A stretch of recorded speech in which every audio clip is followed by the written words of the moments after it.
So we have completed 10 mantras of the Isopanisad. So we'll start the 11th one today. Only one who can learn the process of nescience and that of transcendental knowledge side by side can transcend the influence of repeated birth and death and enjoy the full blessings of immortality. I repeat, only one who can learn the process of nescience and that of transcendental knowledge side by side. So Prabhupada, so it's very perplexing. What strikes you first? Why do we need to know? Why do we need to know the process of nescience? Can't we not simply know the process of transcendental knowledge? Is that not enough? But Prabhupada the Isopanisad is mentioning that only one who can learn both the process of nescience and that of transcendental knowledge side by side, not one after the other, parallel, can transcend the influence of repeated birth and death and enjoy the full blessings of immortality.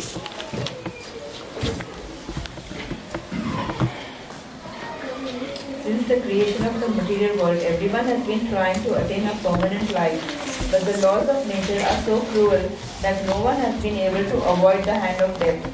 No one wants to die, nor does anyone want to become old or diseased. The law of nature, however, does not allow anyone immunity from old age, disease or death. Nor has the advancement of material knowledge solved these problems.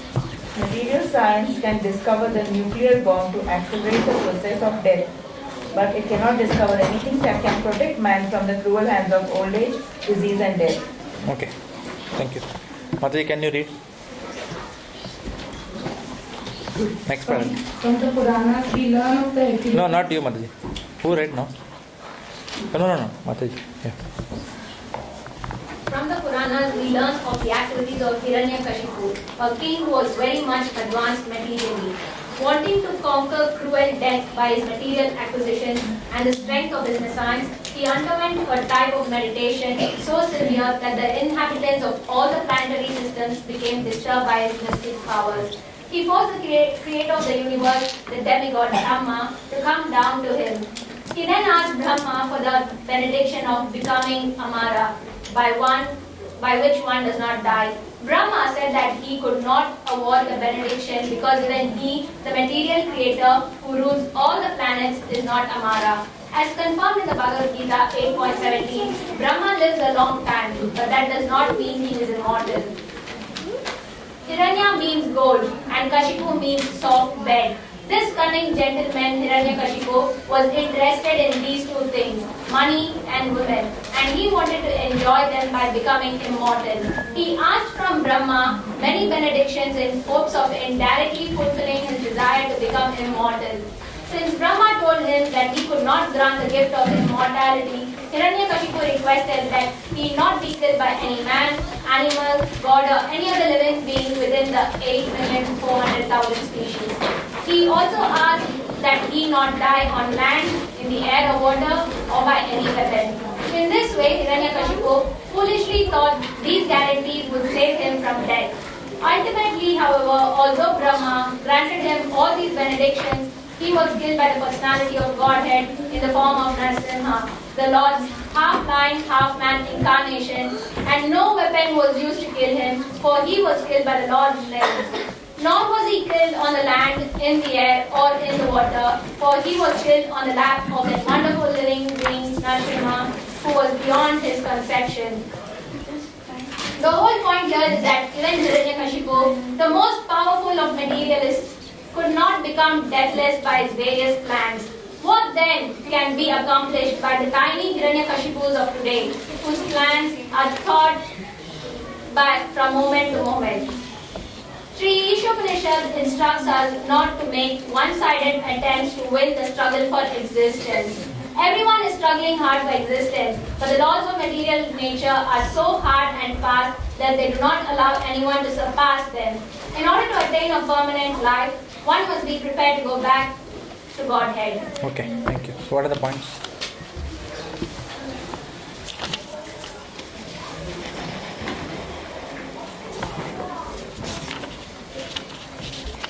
everyone is trying to prolong their life or trying to conquer death. An example is given of Hiranyakashipu.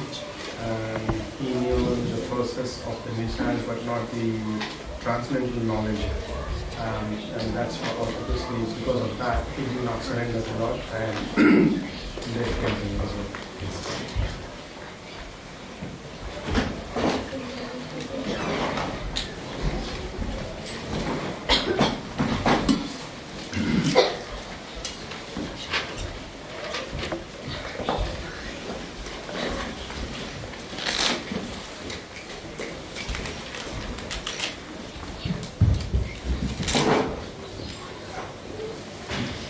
Immortality or Amar is impossible to materially, and that is depicted here through the pastime of Hiranyakashipu.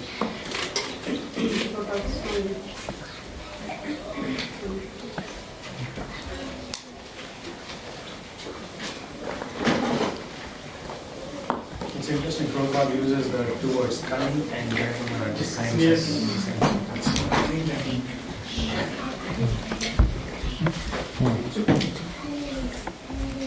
As Bhagavatam says, even if you pay tons of gold, we cannot get the even single moment of time. So it's telling like most of the people waste their time in earning money and they want to prolong their life, but it's not possible. Better to take shelter of Krishna and they can go. Anything else? The last paragraph is also instructing that this verse is also saying one side instructing us to make both sides of things. One is an initiance attempt and the other one is the spiritual.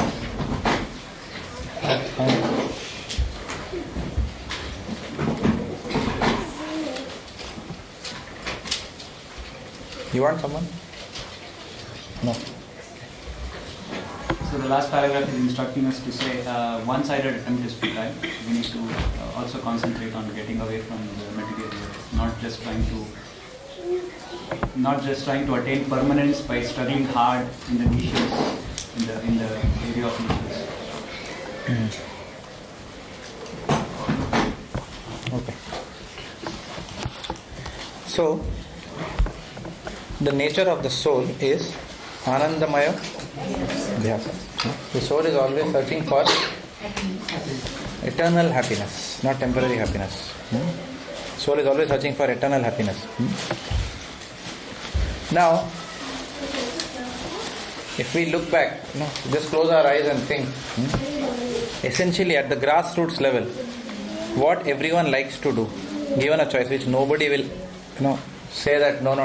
I mean, I'm not talking about devotees per se, but common man who wants to enjoy this life. Everyone likes to eat. Nobody says that who doesn't want to eat. The dishes may be different, okay, but everyone is very happy if presented with something nice to eat. Everyone likes to have sex, mate. Everyone likes to sleep nicely. Right? Especially when it is now winter is coming. So when it's very cold outside, then it's warm inside the comforter. Who doesn't like? Everyone likes to nicely sleep like that. And one of the things that people think of Friday night, people like is because tomorrow I don't have to go to office. So I can sleep peacefully like that. So everyone likes to eat, everyone likes to mate, everyone likes to sleep. Everyone also, but this is not enough. In between, everyone wants entertainment also something. For example, watch a movie and then eat and get entertained and then sleep. Some combination of that. Or nicely sleep and then watch a match. Go to sleep at 7 o'clock so that by 1 o'clock we can get up and watch the finals. England versus New Zealand. No, but England versus West Indies. Sorry. Thank you for correcting. So everyone likes some entertainment. Otherwise what will happen is eating, mating, sleeping also will become boring. People want some change. So some entertainment daily.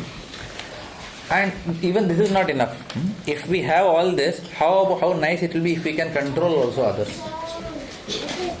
If we are the boss or something like that, and as a boss, if we are eating, we are having our quota of mating, As a nicely sleep also is there. But at the same time when I wake up every day to realize I am the boss. I have got so many people who I can control. Like that. So this is the mentality. So the nature of the soul is that soul wants to be eternally happy in these kind of activities. Everyone is looking after this. And money offers a very nice security by which everyone can do all these things. Because lots of money means that we can eat whatever we want. Lots of money means then, even the low class degraded women of society will also be available. Then lots of money means buy nice bedroom and decorate so nicely, put nice futon or whatever, mattress, sleep. Good money means good entertainment. Whenever you want you can go for a movie or you can go to Hollywood, take flight. And nice money means you can throw it and control people's lives. You can throw. That is what in India also it happens. The politicians, they throw money and then what happens? They think that they can control everyone's lives by that. So then people work very hard to accumulate this money so that they can have all these things uninterrupted in this lifetime. So, and people think that once we have lots of money, then we can do eternally all these activities. Or some people say that, anyway we have to die, so till the time that death comes, why not, make a lot of money and at least, for a few days enjoy all these activities and the control that comes with it. However, whatever money one may have, however one may enjoy, then birth, disease, old age and death thwart these attempts. They put a spoke in the wheel somewhere. For example, someone has lots of money, but doctor, and then he can eat in whichever restaurant he wants, but doctor says you have diabetes. So finished. There itself you are gone. On top of that, if doctor says you have cholesterol, then you are finished. Then with all that money, at least one variable which you have been enjoying, all these years is out of your life. Even if you have all the money in the world, it is mentioned that most of the people, I was hearing a class where it is mentioned that many of the people who are there, who have made money and who are in very big positions, they have to take sleeping pills to sleep. So that problem is there. And to get sleep, they try to entertain themselves by watching something and in the process get more tired, but sleep doesn't come. And then when you don't have enough rest, then you go into depression, though you have all the wealth. Right? And as regards control, you will get some control when you have wealth, but many times it may happen that the control may be lost also because of so many situations. Because of the political environment, one may lose control. So the people who are having control by their wealth, they are always either afraid of losing their wealth and therefore their control, or losing their control and therefore their wealth also. Because many of much of the money is stashed, black money is just stashed somewhere. The government may be hand in hand at that time. Then the government will change, another government will come, and then everything will be exposed. Right now we are seeing in India also how things are becoming exposed of a very well-known personality, who has been now, government has, it has been unearthed, that he has got so much of money swindling that has been done. The person has run away out of the country. Now they are trying to get him back, like that. So the nature of the soul is that soul wants to be eternally happy, but this material world is not designed for anybody to be eternally happy. Even the so-called wealthy people are not eternally happy. So the issue is that in the modern day and age, people are trying to find happiness through non-Vedic means. Non-Vedic means what? Non-Vedic means Vedas offer a way for spirit souls to have sense gratification. But today's sense gratification is non-Vedic, first of all in nature. First of all, sense gratification is a problem. On top of that, sense gratification as a goal itself is a problem. And sense gratification which is done in a non-Vedic way compounds the problem. So, modern day people adopt this non-Vedic way. And what happens is, Prabhupada also writes down the line that the leaders of society are also fanning non-Vedic way of sense gratification.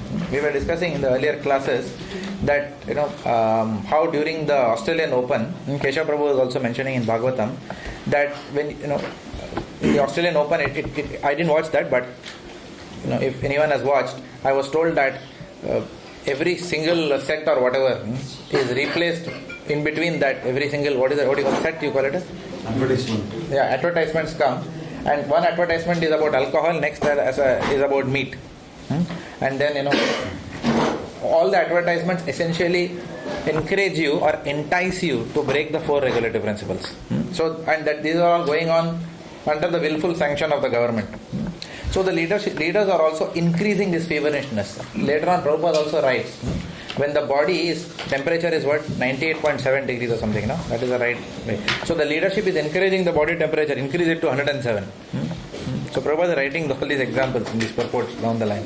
So leadership is increasing this feverishness, and as a result, as we are trying to do sense gratification in contrast to how the Vedas prescribe sense gratification, then such karma is called as Ugra karma. And such Ugra karma leads to some instant happiness, but it results to a lot of miseries down the line. So more sufferings later. Now, when sufferings come, everyone knows that this sense gratification leads to suffering. But when sufferings come also, eventually, people who do not have the transcendental knowledge, they get used to the suffering. Sometimes when you go and tell people this material world is full of misery, say that, yeah, that's understand. But it is good to accept that the material world is miserable and continue. That is how people talk. For example, when Indra was down here, Lord Indra came here and he got the body of a pig. So I think Brahma came and told him, what is this? He was eating stool in a gutter. So Brahma came and told, you are Indra, you are the king of the heavenly planets, and you have got. So he said, don't disturb me, I am with my family right now, feasting. So the pig thinks that more and more human excreta it is available is good enough for life. So you get used to it. Chaitanya Charan Prabhu also gave a brilliant example. He says that if in a place, in a planet, everybody is blind, so nobody is blind in one sense. Nobody is physically challenged if everybody is blind. Because the concept of physical challenge is relative. Some people can see, some people can't see, therefore they are physically challenged. If nobody can see, everybody will accept that this is how life is to, this is how we have to live life anyway. So people get used to miserable conditions. And therefore they do not inquire into the truth. So Prabhupada writes down the line that only the intelligent person will seek a bona fide solution or a long-term solution. Long-term solution is called as prayas. And short-term solution is called as Shreyas. So only an intelligent person will inquire, develop transcendental knowledge, which is for Shreyas. Now, if you see the example of Hiranyakashipu, which Mataji read a few minutes back. So earlier, people used to adopt the Vedic way of sense gratification. So whatever we understand Hiranyakashipu was a devil, but Hiranyakashipu still adopted the process of going to Brahma. How many of us go to Brahma in Kali Yuga? For seeking benedictions. If we want something, we try to twist and do something else. When I say we, means usually, the non-devotees will do that. Sometimes even as devotees, some devotee may succumb to that also. But generally the people of Kali Yuga, they adopt non-Vedic methods, whereas even Hiranyakashipu, whatever it is, he accepted some Vedic method. At least he followed austerity and penances for the purpose of, and then relied on a benediction of a senior authority to achieve his sense gratification. Whereas in modern day and ages, the Hiranyakashipus are much more exponential in their devilish nature. They reject the authority itself first of all. They will say there is no Brahma. Everything starts with that. There is no God, so let godlessness prevail. At least Hiranyakashipu accepted somebody superior to him and went to him. Now, though Hiranyakashipu went to Brahma, even if you enjoy, hypothetically if you say all human beings now start sense gratification in deference to the Vedas, even then the benedictions which are given by the Vedas are temporary. Right? They are not permanent, they are not eternal. In fact, the process of sense gratification of the Vedas is also temporary. The person who is giving the benediction is also temporary. Brahma himself is temporary. So it is mentioned in Bhagavad Gita 8.17, which Prabhupada refers to in this purport, Sahasra Yuga Paryantam. So it is talking about the long life of Brahma. But then before that, in 8.16, what is mentioned? Ha Brahma Bhona Loka Punar avartino Arjuna. So it is mentioned that. But it is also, so which means what? That even that Brahma, who is Sagasra Yoga Paryantam, even that person has to fall down. Right from Brahma to anybody down the line, everyone has to come back to this material world.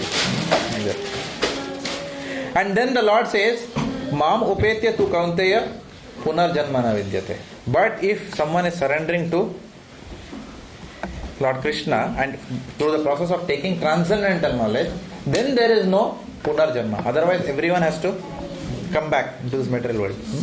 So, the demigod of birth, who is Brahma as the secondary creator, he himself is birthless. And the demigod of death, Yamaraj, is not deathless. The demigod of birth is not birthless. The demigod of death is also not deathless. So because of this, nobody is eternal. Other than Krishna, nobody is eternal. Only Lord Krishna is there. What is that verse? Etavan? No. What is that? Chatushloki? First one. Aham evasya evagre nanyad sad asad param paschad aham eva paschad aham yo vashishyeta so asmi aham. So what is the purport of that translation? That when everything is finished, this is 2.9.31 I think. 34. Okay. Sure? 34? 2.9.34. Okay. So the Lord says that only it was I who existed before. It is I who will exist now, and after everything is finished, it is only I who will continue to exist. So nobody is eternal other than the Supreme Personality of Godhead. Neither the demigod of birth is eternal, nor the demigod of death is eternal. So if Lord Brahma himself as the secondary creator does not possess the ability to be immortal himself, then Prabhupada says, how can modern day scientists and technologists, how can they be expected to address the problem of eternality? Not possible. So what is the essence? The essence is that Prabhupada is saying that one has to understand that the solution for eternal happiness does not lie in material solutions. It doesn't lie in the material science and progress.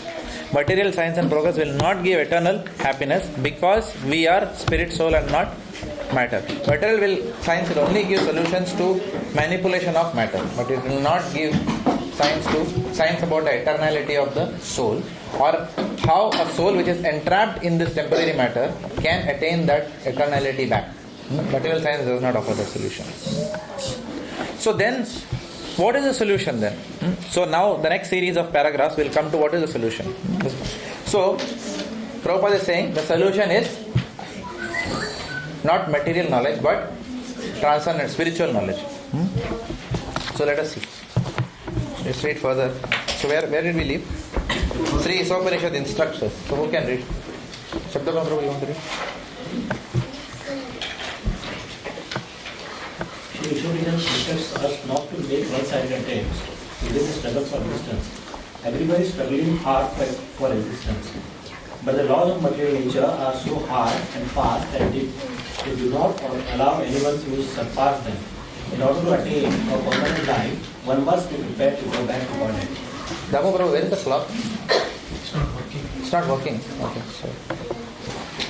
The process by which one goes back to Godhead is a different branch of knowledge, and it has to be learned from revealed Vedic scriptures such as Upanishads, Vedanta Sutra, Bhagavad Gita, and Srimad Bhagavatam.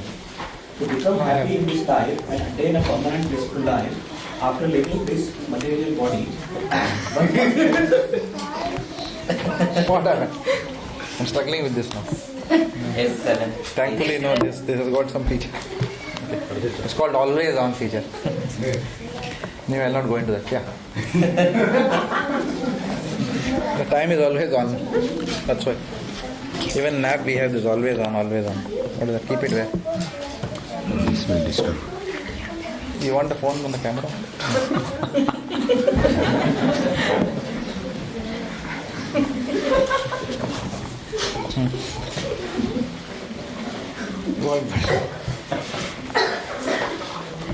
The become happy in this life and attain a permanent blissful life after leaving this material world, one must study this sacred literature and obtain transcendental knowledge.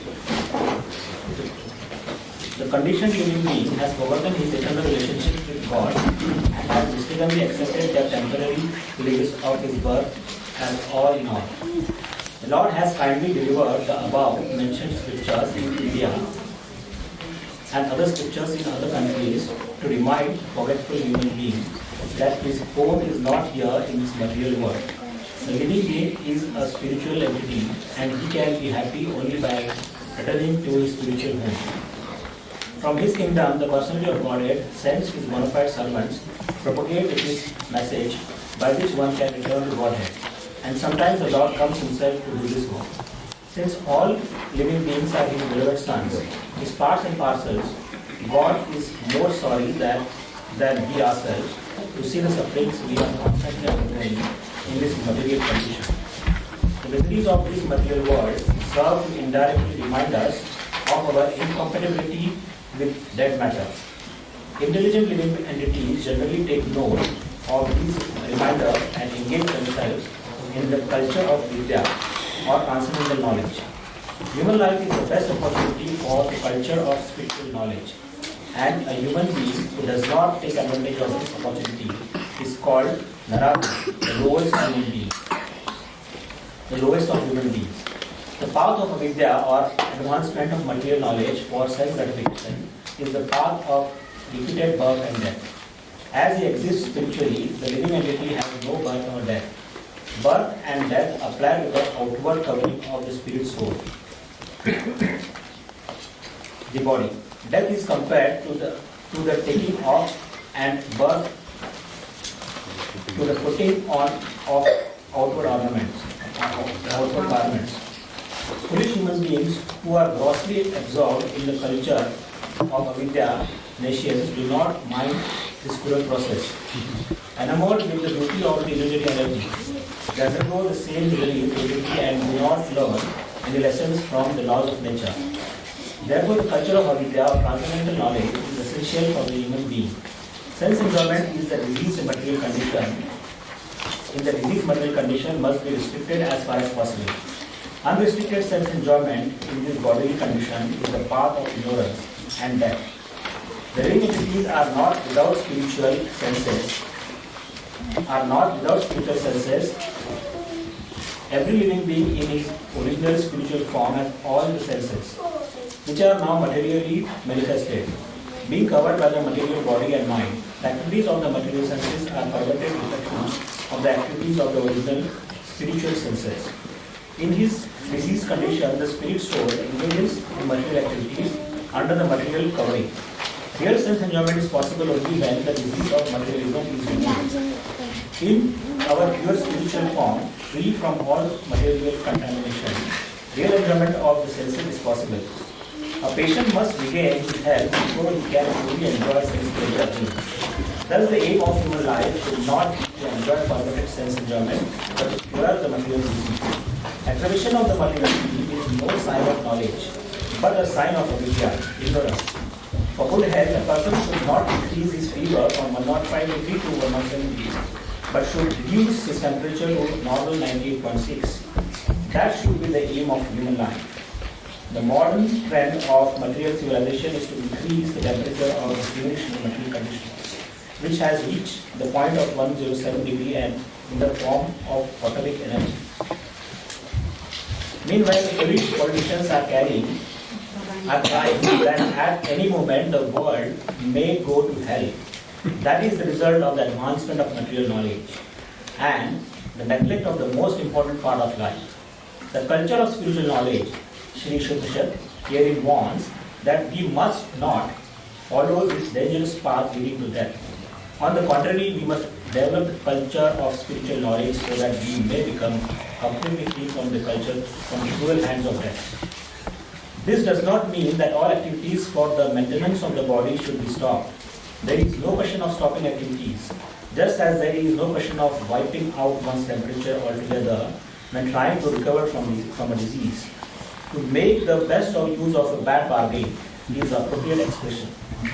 The culture of spiritual knowledge necessitates the help of the body and mind.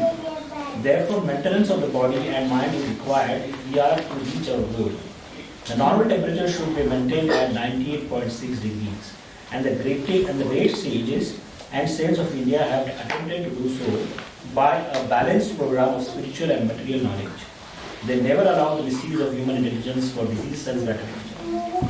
Human activities diseased by a tendency towards sense gratification have been regulated in Vedas under the principles of salvation. The system employs religion, economic development, self gratification, and salvation.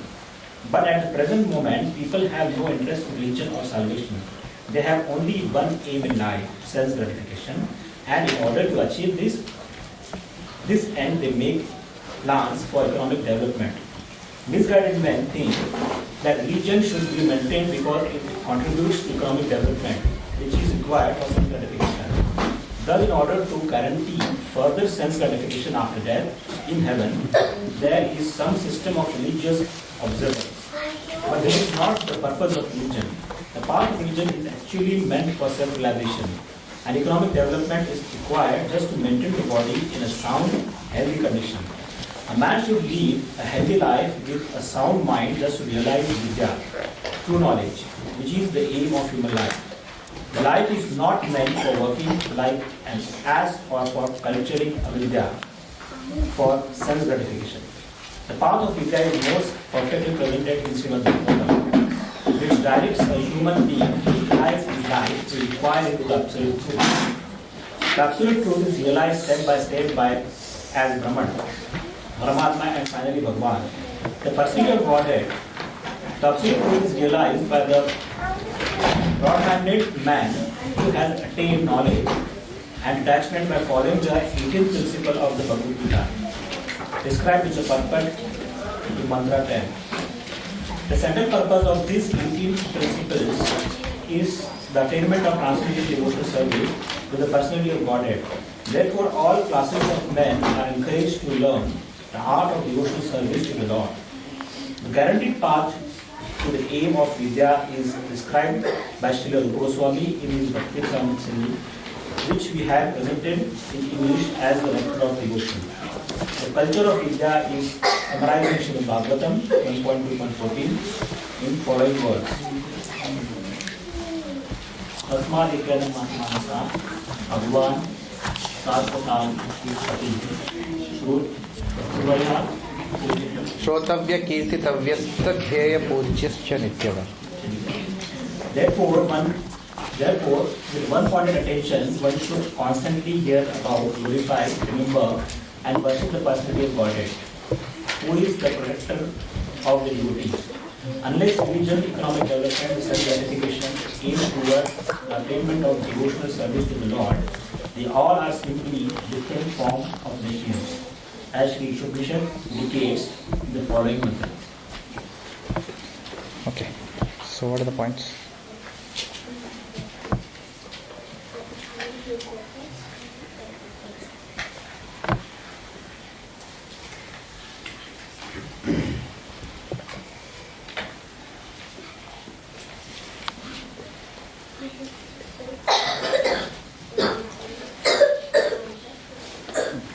The miseries in the material world is to remind us that it is impermanence, living in impermanence, and there is something beyond this which we need to strive for. And that is the path of cultivating the culture of Vidya.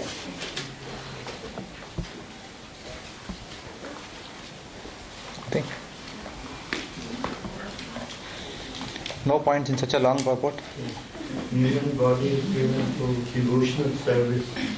It's not for the sense gratification. So all the economic development is actually for,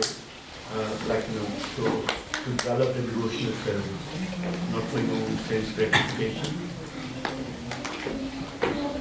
And as you quoted the example before, a planet of blind people, because of the disease that is widespread across the world in this day and age, we think the disease is a norm. And we think that's normal to be enjoying the illusory energy and get attracted towards it. So Prabhupada concludes that hearing, chanting and deity worship, the three things, part of that Bhagavatam verse. So as it is addressed to the common people, so even these 3 steps are they are supposed to start hearing or on the glories of Krishna or on Lord and his teachings, etc. So that they get purified and eventually come to a platform of devotional service, which is the ultimate aim which he is talking about. So again, he's emphasizing from the start on hearing and chanting and daily worship.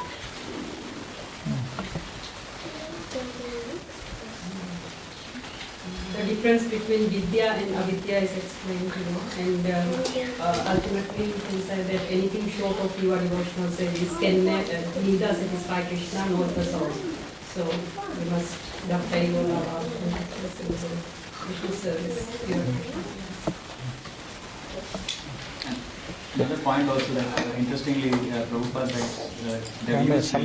some conversation is going on. I'm not able to concentrate. Something is going on. Kids.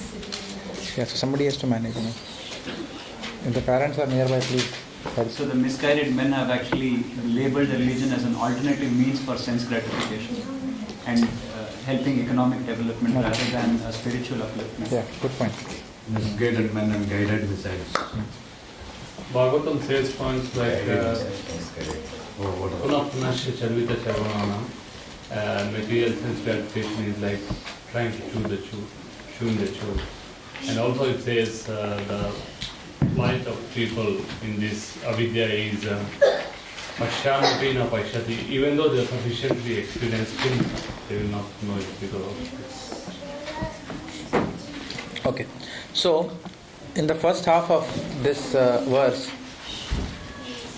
the futility of pursuing eternality through material science was explained by Prabhupada. In the second half, we can see a transition where Prabhupada is saying that knowledge now is futile, therefore now we have to go into spiritual, we have to seek knowledge which is beyond matter. So the question is, if we are spirit and therefore we can only understand Atma Tattva by spiritual science, then who is qualified to give such knowledge? From whom should we receive this transcendental knowledge? So quite a bit of Prabhupada's purport is talking about from who we should receive this knowledge here. Okay.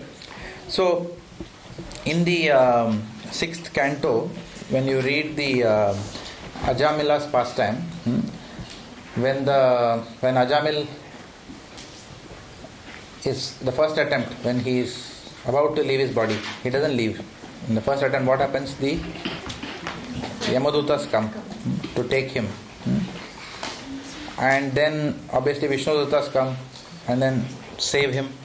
Then the Yamadutas go empty-handed back to Yamaraj, and then there is a conversation which the Yamadutas have with Yamaraj, where they start by asking him, "We thought you were the biggest boss. There is someone else above you or what?" They are asking, and then Yamaraj is saying, "Yeah, there is someone above me." And then Yamaraj is explaining this transcendental knowledge to the Yamadutas. Okay. As a part of that, then the famous verse in 3rd chapter, text 19, Dharmam tu shakshat Bhagavad pranitam. Na vai vidu rishayo na api deva na siddha mukhya na siddha asura manushya kuto na vidyadhara charanadaya. So he says, Yamaraj tells his people that this transcendental knowledge or knowledge of dharma can be understood and explained only by few people. He is saying that anyone who is in the modes, who is within the grasp of the modes of material nature cannot understand transcendental knowledge. And therefore he is saying, Dharmam tu shakshat Bhagavad pranitam, which means transcendental knowledge directly comes from Bhagavan at the first level. Now this transcendental knowledge which comes from Bhagavan, he says, Navai vidur rishayo na api devaha. The rishis are in which mode? Mode of goodness. Even people who are in the mode of goodness cannot explain transcendental knowledge. Then he's saying, nor the demigods. Despite all their powers, they are not able to. So all your knowledge of material science, the most knowledgeable in material science are the demigods. Right? Higher than them are the rishis, who are in the mode of goodness. And then the demigods, they can't even understand this transcendental knowledge. Neither can the mystic yogis understand this knowledge. Na siddha manushya, he says. Siddha purushas cannot also understand transcendental knowledge. And then he says, neither the vidyadharas or the charanas, who are still above ordinary human beings, they cannot also understand this knowledge. So how can an ordinary human being understand this knowledge? So he is giving that hierarchy, if you like, in this verse. Is it about understanding the knowledge, or is it about making the rules? It is about both. Prabhupada in this purport talks about the fact that this knowledge cannot be understood. It's not easy to understand. Just now Prabhupada read, no? And then he's also saying who is the person from whom we can hear this knowledge? Who is qualified to? From who should we understand this knowledge? So even the same sequence is followed by Yamaraj also. Immediately then the next verse, what he says? First verse, he says Dharmam tu Shakshat Bhagavad Pranitam blah blah blah blah. So you cannot understand Dharma from any of these people. And then from whom to understand? Then Swayambhur Narado Shambhu, Kumaro Kapilo Manu, Prahalado Janako Bhishmo, Balir Vaiyasakir Vayam. So these are the people from whom we can understand this transcendental knowledge. Okay. So Yamaraj also is following the same way of describing it. So no one who's within the bounds of the three modes of material nature, whether the rishis, demigods, mystic, no one can, except the Mahajanas, can understand and explain this knowledge, simply because the Mahajanas are beyond the modes of material nature. They are not influenced by the mode of goodness, passion and ignorance. And this knowledge is considered as Raja Vidya, Raja Guhyam. Guhyam means very confidential. Confidential means what? That means this knowledge is beyond the three modes of material nature, which cannot be explained by material science. Whether gross material science or subtle material science cannot explain this. Therefore it is Raja Guhyam. So it's very difficult to understand. In fact, Prana Prabhu gave a very good class this morning. I don't know how many of you heard Srimad Bhagavatam. Prana Prabhu was saying this morning that Prabhupada said that people who have sex desire within their heart should not go beyond second canto. I thought 10th canto. No. Today he gave a shock. He said second canto.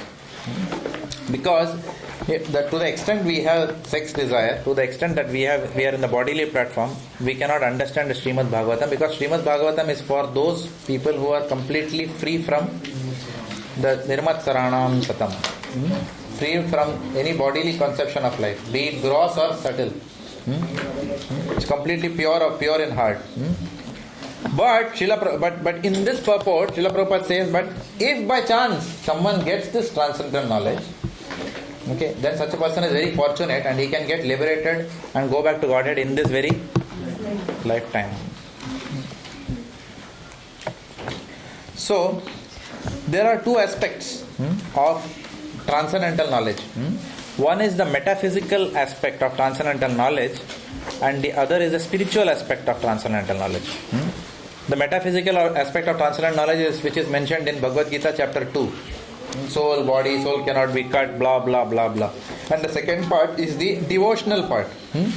Now, even in transcendental knowledge, to a large extent it is not difficult to understand the metaphysical part. But it is very rare for people to understand the devotional side of transcendental knowledge, what to speak of practicing it and perfecting it in this lifetime. We are studying the 10th canto of Srimad Bhagavatam, where Kamsa has just killed all the children of Devaki. Of course, then Yogamaya comes, Baldev comes, and then he is transferred into the woman. But up until now he has killed so many. So suddenly what happens? Durga Devi appears and warns him, now you are finished. And suddenly what's happening? That Kamsa is now very scared, who has now been killing all these children. He suddenly now is very scared. And in his fear, he is talking transcendental philosophy. He is going and telling Vasudeva and Devaki, such a shameless character. He is going and telling that, you should not lament that your children have got, because, all these things he is telling, they are not the body.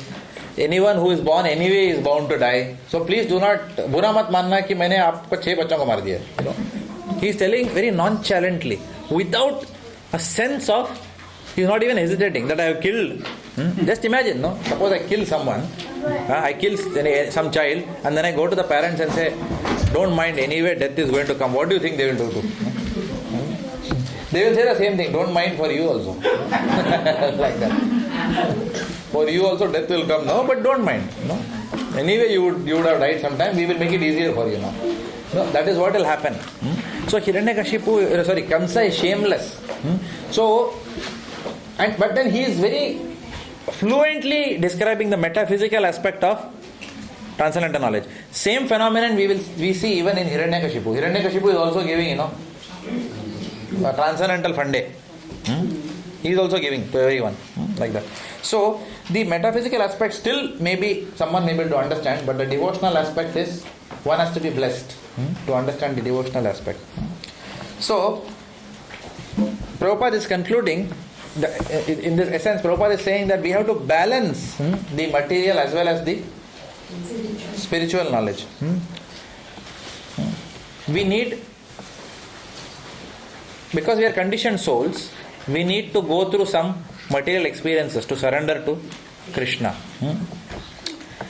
Of course, we also need, as devotees in Kali Yuga, we also need some material knowledge. We cannot say, I will not have any material knowledge. We can, provided we are completely surrendered, because we know in Kali Yuga people are not surrendered. Manda sumanda mataya manda bhagyahi upadruta. People are very unfortunate.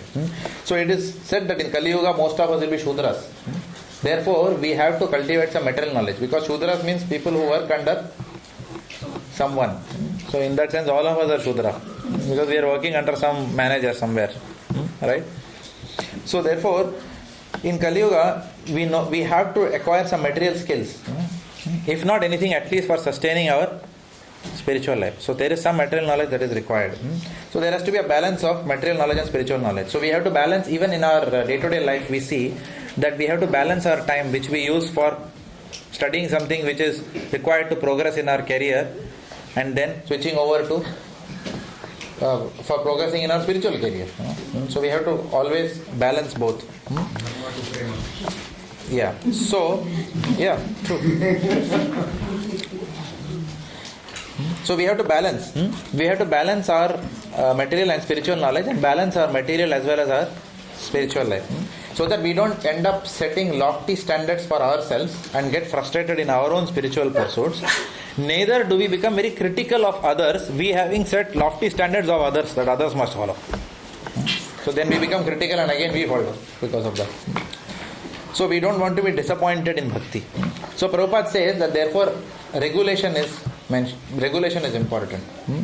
So Prabhupada is not even talking ideal. Prabhupada says regulation. Even Vedas is not directly taking us to the ideal standard. Directly they are not taking us to the Panchama Purushartha. It's taking through economic development, science gratification, but in a regulated way. And then Varnashrama Dharma is offered as a solution for conditioned souls to gradually elevate themselves to the path of pure bhakti. So Prabhupada says, by following this Varnashrama Dharma, gradually we purify ourselves till the time that our material body is dissolved, and then we attain our spiritual body. Okay. And Prabhupada says that in that Siddha Deha, or the spiritual body, only then real sense enjoyment is possible in the Siddha Deha. Right? So the process of attaining our Siddha Swarupa or Siddha Deha starts by cultivating transcendental knowledge. Okay? Then another point is made here that religion, which also someone mentioned, religion is not meant for sense enjoyment. Religion is not meant for enjoyment. So the goal of dharma is prema. What is the goal of religion?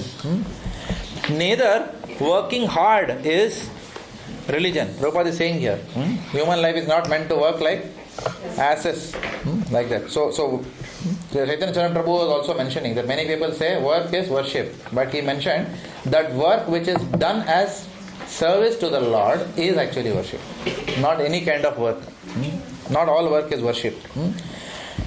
So the work of this material world, which people call as worship or religion, mera kaam hi mera dharma hai, somebody will say like that. Okay, so therefore that work, whatever any work that we do, is not religion, because religion is only which connects us to Bhagavan. Savai pumsam paro dharmo yato bhakti adhokshaje ahaytuki apratihata yayatma supridati. Only that is religion through which one attains to the loving service of the Lord. Otherwise it is not religion. And such work is not worship if it doesn't lead to, doesn't provoke the love of God. So dharma swanishtita pumsam vishwaksena katasuyah na utpadayati ratim shramayevi kevalam. It's useless labor if whatever work we do does not generate love of God.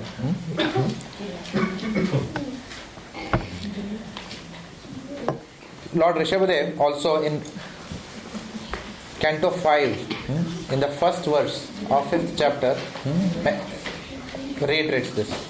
Nayam deho devajam loke kashtan kaman arhate vid bhujam ye tapo divyam putraka yena satvam shuddhyet yasmat brahma saukhyam tvanantam.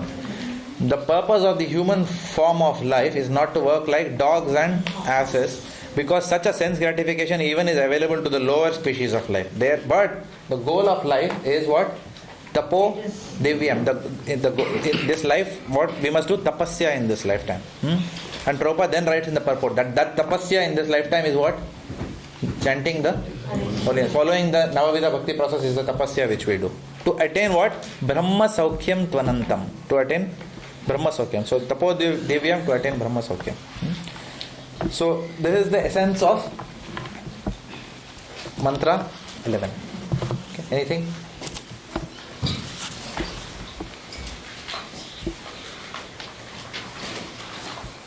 No? Okay. So we'll read mantra 12 in one shot. Of course, we'll have different people read. So who wants to start? Jai Jagannath, Aishwarya Jagannath. Verse 12. Thank you. I should read the verse of translation. No, translation. Those who are engaged in the worship of demigods enter into the darkest region of ignorance, and still more so do the worshippers of the impersonal Absolute.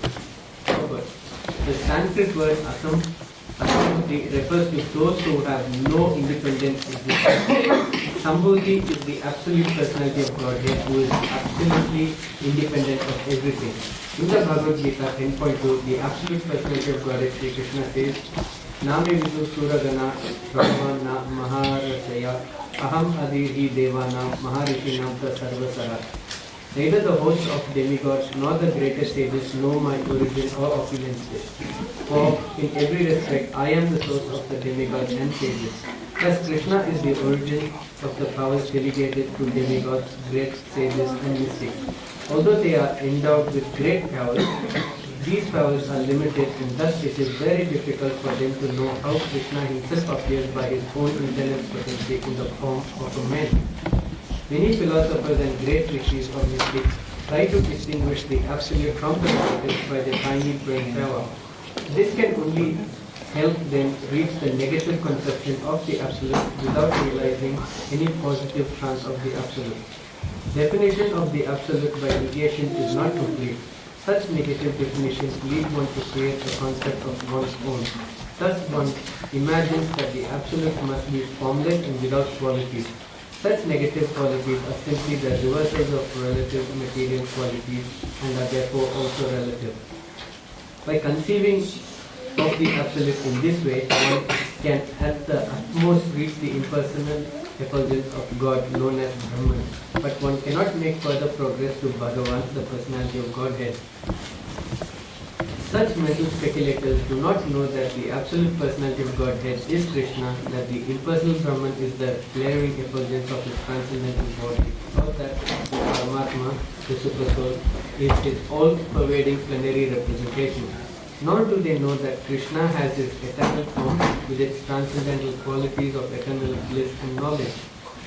The dependent demigods and great sages imperfectly consider him to be the powerful demigod, and they consider the Brahman effulgence to be the absolute truth. But the devotees of Krishna, by dint of their surrendering unto him and their unalloyed devotion, can know that he is the absolute person and that everything emanates from him. Such devotees continuously render loving service unto Krishna, the fountainhead of everything. Okay. So what are the points still?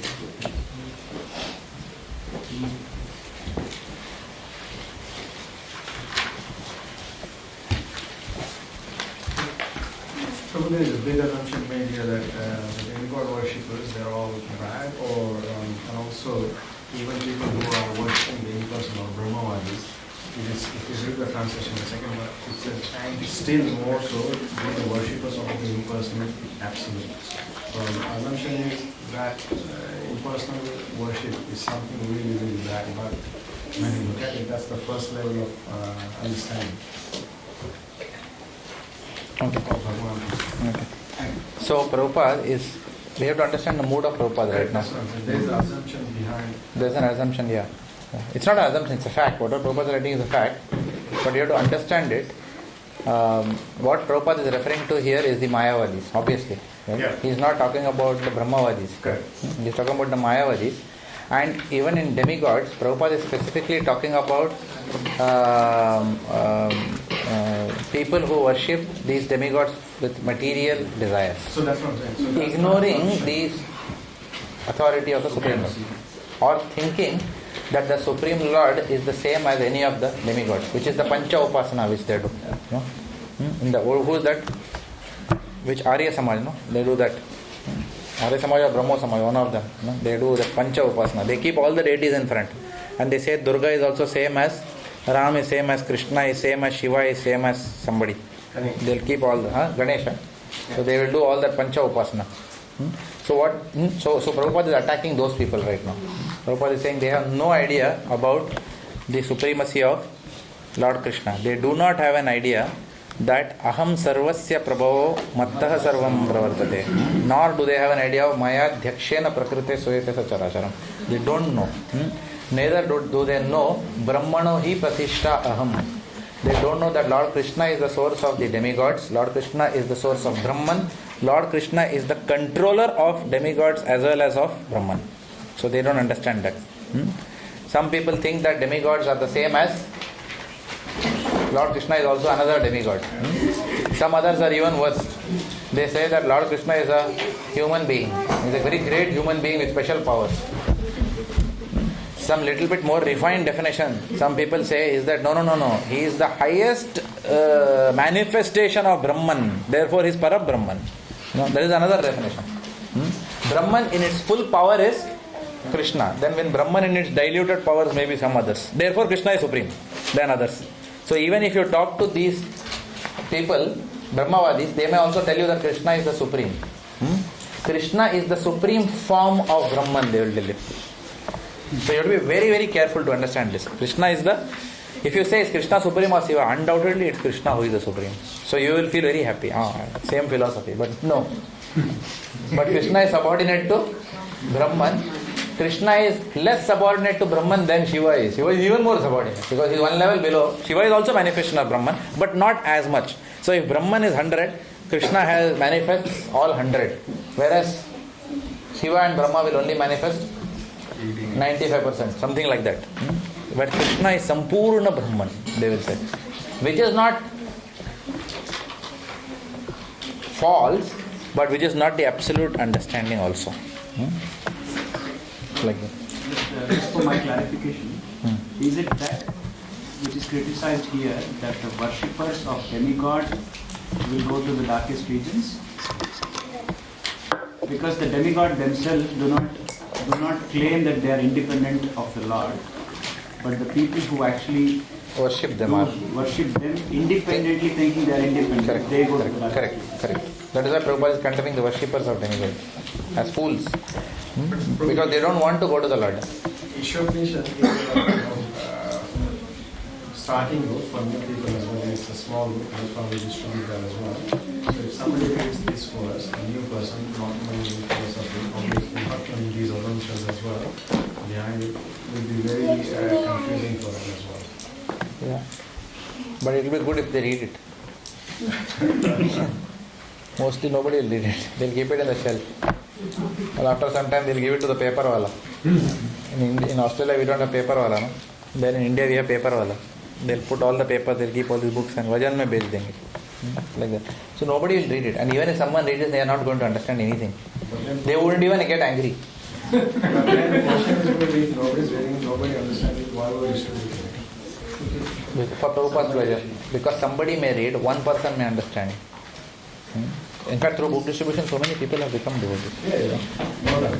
Of course, I don't know, I haven't heard of someone who has read Isopanisad and become, people will say, I read Bhagavad Gita first, then I came. I don't know, but there may be people who would have come. Because we have to understand, Isopanisad gives a metaphysical description of the absolute truth. In fact, there is no Krishna word anywhere. In none of the verses are. For the inquisitive. It's for the inquisitive, people who like to understand scientifically, like that. And most of the people will not get offended by if you call demigod worshippers or fools. They will say, "मैं तो बोल ही रहा था भगवान नहीं है." They will say like that in Kali Yuga. So they will accept what the Isopanishad says. So they will understand it differently. So there is no risk here, whichever way. And if they come to us fighting against this, they are very fortunate because they will come to a devotee and then we can then immediately explain. It's rare that somebody will read it and keep aside doing nothing about it. Either they will come and inquire. Something will happen if they seriously read it. In the first 6 months I was searching on the Google, what is demigod? What to say of being offended? The word demigod also, everybody has never heard of this word before, demigod. Yeah. So after coming to ISKCON, we know so many things. So most of the people don't even if you call a Mayavadi, he will say like that. Where did this word come from, Mayavadi? Because in India they don't use Mayavadi. I mean, they call it Advaita, but they don't use Mayavadi. I think it got very prevalent with Bhaktivedanta Saraswati. Somewhere I heard that, but I'm not very sure. Madhvacharya has written a book called Mayavad. Acha, see, Madhvacharya himself has written. Kerala, they do a lot of black magics. So all these Nambutris, they are all called Mayavadis. They are called Mayavadis. Okay. They wear black. All that Chota Nikara Bhagavati and all. Those people. Correct, no? Huh? In the times of India also there used to be an ad, any help, this problem, that problem, blessed by Chota Nikara, like that. People will come. Okay, fine. So, any other points here up until now? I've got a doubt for you. Yeah. Why is Prabhupada translating Asam Buddhin as Delhi? Because Asam Buddhin, the literal meaning is non-independent. But those who have no independent existence. Why only? It could even be people worshipping some self-proclaimed gods. Yeah. So it includes everything. No one has an independent. Only Krishna is Swarat. All others are Ekala Ishvara Krishna Arasabha Bhritya. Everyone else is Asambhuti. Okay, let's read further. Mataji wants to read. Who wants to read? In the Bhagavad Gita 7.20, You need a bit louder, Mataji. Because both hours. Even there are so many discussions, I can't hear.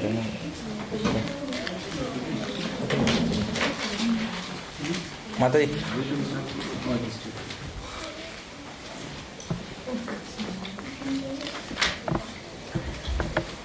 Okay, now we read. Please concentrate here.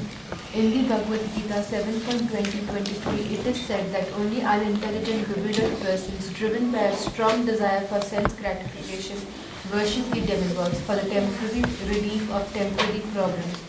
Since the living being is materially entangled, he has to be relieved from material bondage entirely to attain permanent relief on the spiritual plane, where eternal peace, life and knowledge exist.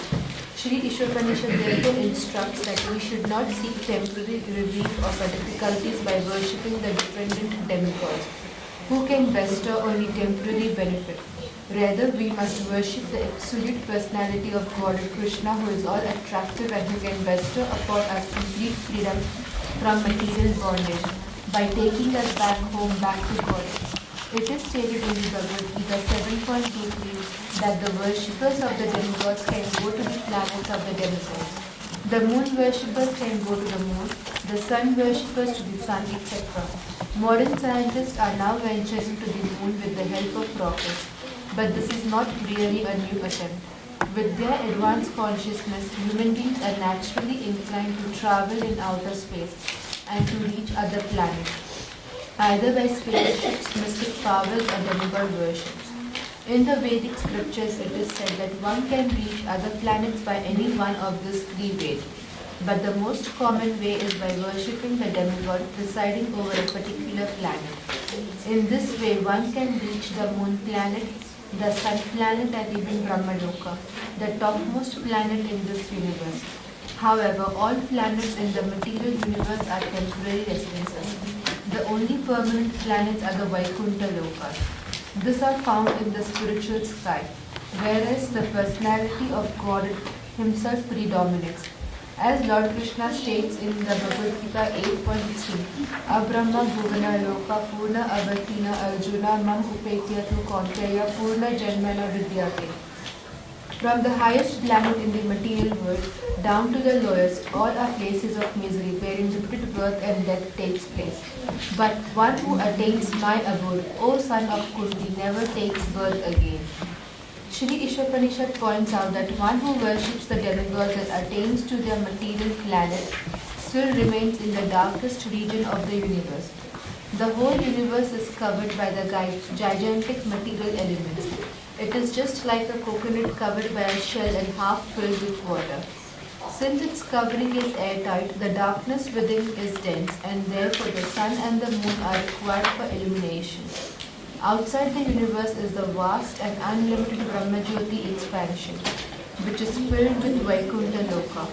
The biggest and highest planet in the Brahmajyoti is Krishna Loka or Goloka Vrindavan, whereas the Supreme Personality of God Shri Krishna himself resides. Lord Shri Krishna never leaves Krishna Loka, although he dwells there with his eternal associates. He is omnipresent throughout the complete material and spiritual cosmic manifestations. And this fact has already been explained in Mantra 4. The Lord is present everywhere, just like the sun, yet he is situated in one place, just as the sun is situated in his own undeviating orbit. The problems of life cannot be solved simply by going to the moon planet or to some other planets above or below it. Therefore, Sri Isopanisad advises us not to bother with any destination within this dark material universe, but to try to get out of it and reach the effulgent kingdom of God. There are many pseudo-worshippers who become religionists only for the sake of name and fame. Such pseudo-religionists do not wish to get out of this universe and reach the spiritual sky. They only want to maintain the status quo in the material world under the garb of worshipping the Lord. The atheist and impersonalist lead such foolish pseudo-religionists into the darkest region by preaching the cult of atheism. The atheist directly denies the existence of the Supreme Personality of God, and the impersonalists support the atheist by stressing the impersonal aspect of the Supreme Lord. Thus far, we have not come across any mantra in Sri Isopanisad in which the Supreme Personality of God is denied. It is said that he can run faster than anyone. Those who are running after other planets are certainly persons. And if the Lord can run faster than all of them, how can he be impersonal? The impersonal conception of the Supreme Lord is another form of ignorance, arising from an imperfect conception of the Absolute Truth. The ignorant pseudo-religionists and the manufacturers of so-called incarnations who directly violate the Vedic injunctions are liable to enter into the darkest region of the universe because they mislead those who follow them. These impersonalists generally pose themselves as incarnations of God to foolish persons who have no knowledge of Vedic wisdom. If such foolish men have any knowledge at all, it is more dangerous in their hands than ignorance itself. Such impersonalists do not even worship the demigods, according to the scriptural recommendations. In the scriptures, there are recommendations for worshipping demigods under certain circumstances. But at the same time, this scripture states that there is normally no need for this. In the Bhagavad Gita 7.23, it is clearly stated that the results derived from worshipping the demigods are not permanent. Since the entire material universe is impermanent, whatever is achieved within the darkest of material existence is also impermanent. The question is how to obtain real and permanent life. The Lord states that as soon as one reaches Him by devotional service, which is the one and only way to approach the personality of God, one attains complete freedom from the bondage of birth and death. In other words, the path of salvation from the material clutches fully depends on the principles of knowledge and detachment gained from serving the Lord.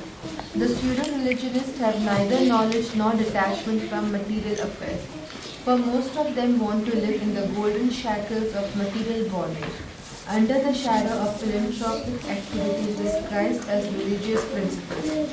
By a false display of religious sentiment, they present a show of devotional service, while indulging in all sorts of immoral activities. In this way, they pass as spiritual masters and devotees of God. Such violators of religious principles have no respect for the authoritative acharyas, the holy teachers in the strict disciplic succession. They ignore the Vedic injunction Acharya Upasana, one must worship the Acharya, and Krishna's statement in the Bhagavad Gita 4.2, Evam Parampara Praptam. This supreme science of God is received through the disciplic succession. Instead, to mislead the people in general, they themselves become so-called acharyas. But they do not even follow the principles of the acharyas. These rogues are the most dangerous elements in human society.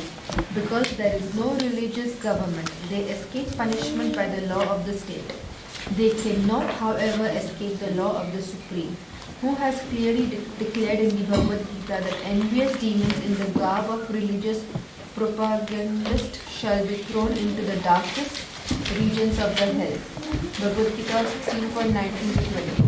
Sri Isopanisad confirms that these pseudo-religionists are heading towards the most obnoxious place in the universe after the completion of their spiritual master business, which they conduct simply for sense gratification. Okay.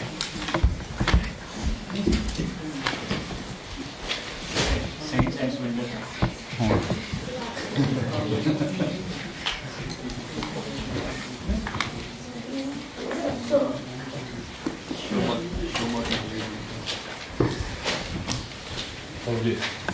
One day Ramanujacharya was crossing a snake and he saw a huge snake and it's being bitten by numerous ants. And then he started laughing and his disciples asked him, he is normally very compassionate, how come you are laughing? And he said, that's a pseudo spiritual master and all the ants are his disciples.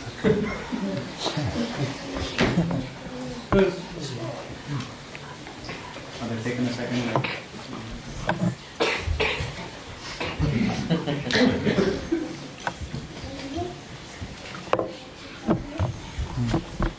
Philanthropic activities in the garb of religious principles. So, just they say that religious principles, they are following religious principles and they do so-called philanthropic activities, but never follow the actual. These are also before.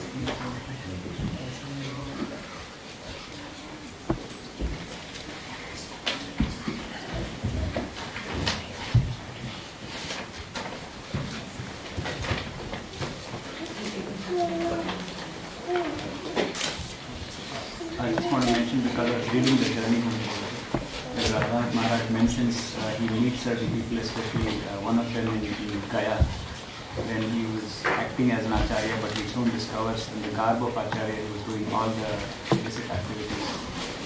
The people were actually still worshipping him and he was clearly to be worshipped.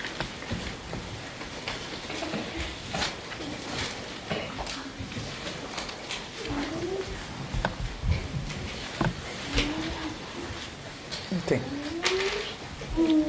No points.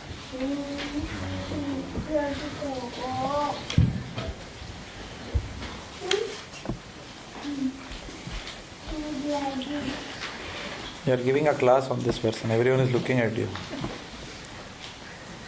Or some devotees, sorry, some people, your friends and all, you have gone to India and all your relatives are there. And somebody has come to you reading this and they has told you, can you explain it to me please?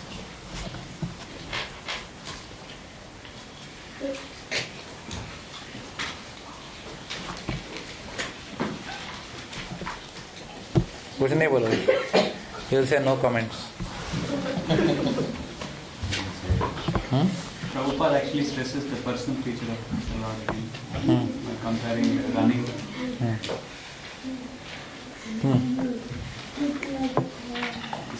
He says it's so obvious that every mantra is actually saying something supreme, indicating the supreme personality of God, but we say that it is formless. So your relatives are waiting for you. They are thinking that, you people are saying that you are attending Bhakti Shastri course. You have been a devotee since many years. And we have doubts in this paragraph after we read. So can you kindly comment something on this and clarify to us? Never preach to relatives.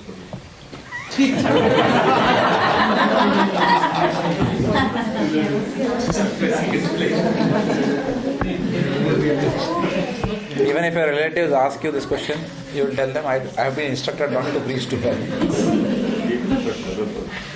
What will you do?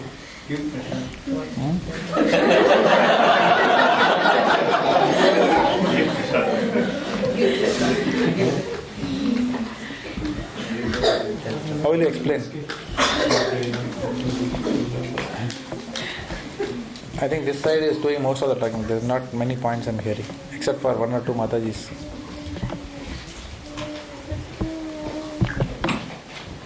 Something must be there, no? Prabhupada is writing which you have understood here. Saying that we think we are going to the moon not only now with all this material thing, but people have been going to the moon. There are various ways of going to the moon. So it's not one of those. Going to heavenly planets should not be a target. So what are the three ways of journey to other planets?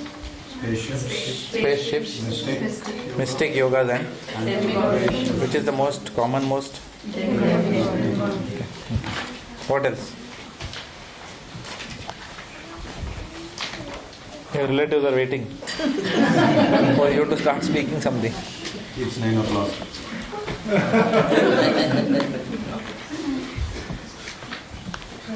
Yeah. People who worship demigods want to fulfill their desires. That means they are entitled. They go to demigods for fulfilling the material desires.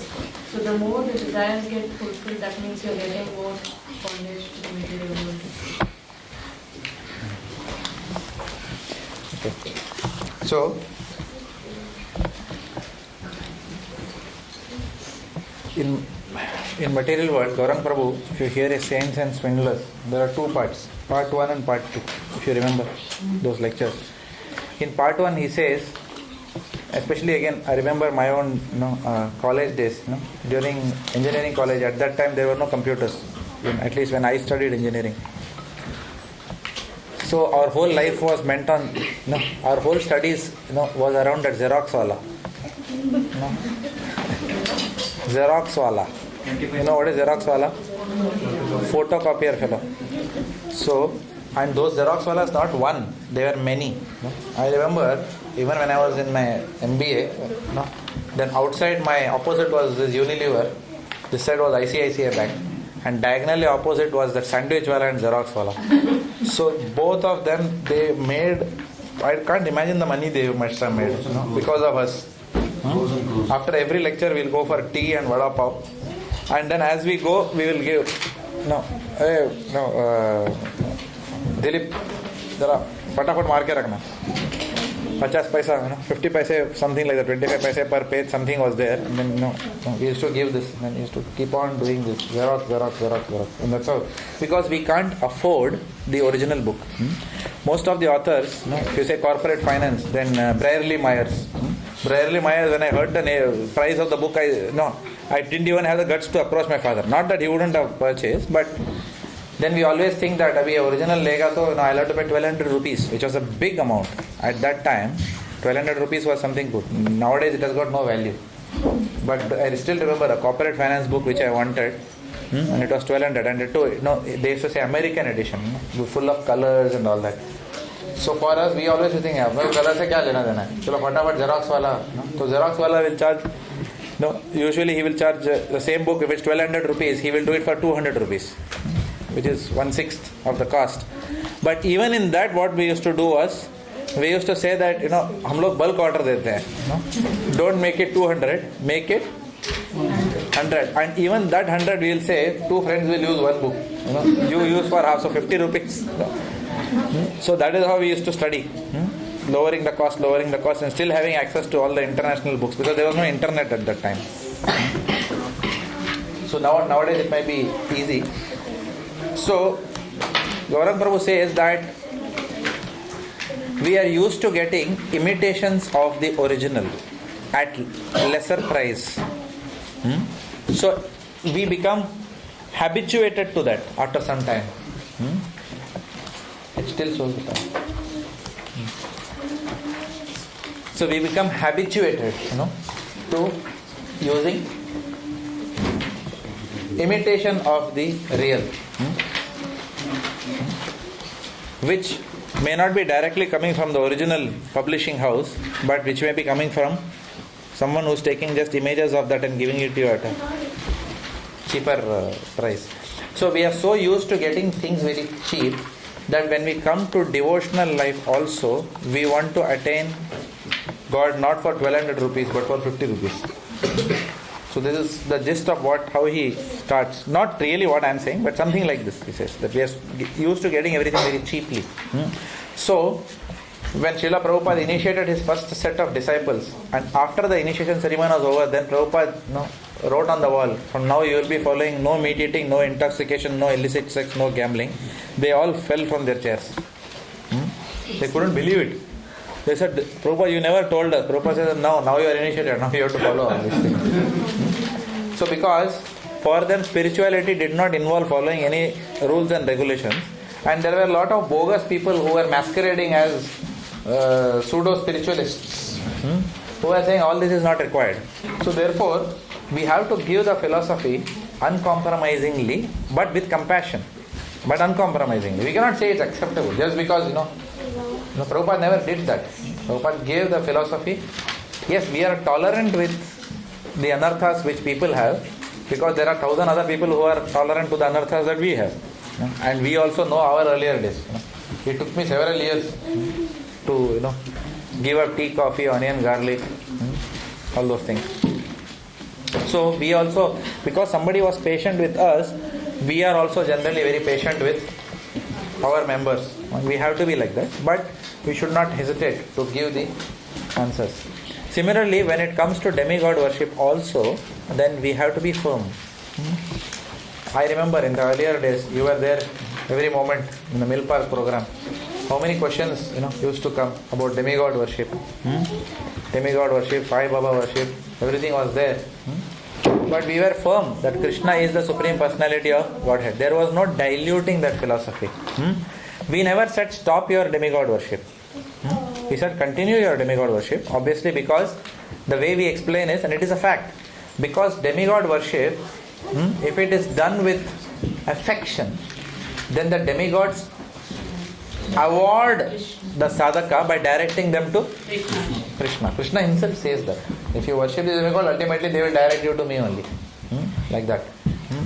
Just like if you go to Havaldar and say, आप ही commissioner हो, वो बोलते नहीं मैं commissioner नहीं हूँ, मैं हवलदार हूँ, वो अंदर मेरा साहब बैठा है, उसको जाके मिलना, दादा साहब बिल्टन, मैं तो इधर थानेदार हूँ, उधर बड़ा रीजनल बॉस बैठा है, and then finally he will lead you to the commissioner if you are having a good relationship with them. They will say नहीं मेरे पास नहीं, कमिश्नर के पास लेके जाता हूँ मैं. tension mat lo, I will take you there. Like that. So demigods, because of their own affection towards Lord, they will direct. Demigods are Mishri Bhaktas, they are mixed devotees. So they and because of their Mishri Bhakti, they are also bound by the three modes of material nature. So they are not independent in everything. They are empowered by the Supreme Personality of Godhead. So the powers which they get to give us benedictions are given to them by the Supreme Personality of Godhead. What is that verse which Yamuna Jivan Prabhu last time you mentioned? Brahma Samhita Pramesha bolte ho na? What is that verse? Lord Ganesha. Vignan Vedantum Alamasya Jagatrayasya, which is the first line of the Yat Pada Pallava Vinidugam Vinidaya Kumbha Dvandve Pranama Samaye Sa Ganadi Raja Vignan Vihantum Alamasya Jagatrayasya Govindamadi Purusham Tamaham Bhajami. Okay, so that Lord Ganesh, he gets his power to do Vigna removal. It comes from who? From his Ishtadeva, who is Lord Narsinghadev. So that's why when we say Narsingha prayer, we end with Vigna Vinashak Narsimhadev Bhagavan Ki Jai. Because the original Vigna Vinashak is Lord Narsinghadev. Because he is a upasakar of Lord Narsinghadev, then he gets that power. But people do not go beyond Ganesh. Yeah, beyond Ganesh. So many, especially if you are coming from Maharashtra, then usually, it's very difficult. After giving them all lecture, they will say, Apna to Ganpati hai. So we have to be able to explain to people what is the role of demigods. And also, Prabhupada is being very heavy in terms of demigod worshippers, because Prabhupada is addressing the person who wants Xerox cheaply. Unless we get the transcendental knowledge and we really understand the position of who these people are. Santoshi Mata is Durga Devi at the end of the day. Okay, so we have to understand Durga Devi is Durga. She protects, she gives Maya to people to keep unauthorized people from entering the spiritual world. We understand that position. Again, Brahma Samhita gives the understanding of Durga Devi. What is that verse? Bibharti Durga.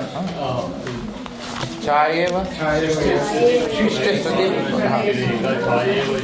Bhuvanani Bibharti Durga Ichchanu Rupam Apiyasya Chachesta Tesa Govindam Adi Purusham. Last line. That's why only at fourth line I looked at it. Govindam Adi Purusham Tamaham Bhajami. Okay, so we have to approach the subject matter of demigod worship very carefully, not to deride the demigods, but to understand the true import of why Prabhupada is deriding the worshippers of demigod, because of the fruitive mentality with which they approach the demigods and ignore Krishna simply because the standards are very high to attain Krishna Bhakti. Therefore, going for something cheap solution. So Prabhupada is condemning that. Prabhupada is also condemning the Mayavadis who are equating the Supreme Personality of Godhead with all these demigods, or worse, worse is saying that I am God, you are also God, everybody is God and everybody is demigod. Like that in their own right. You have to just realize it, that's all. So Prabhupada is condemning that. So we saw about material knowledge, we saw the transition to transcendental knowledge. We heard from who we should receive transcendental knowledge. And we also heard the perils of the deviations which come in the pursuit of transcendental knowledge when people get sidetracked into demigod worship in mantra 11 and 12. So next week we will finish 13 and 14. Srila Prabhupada ki.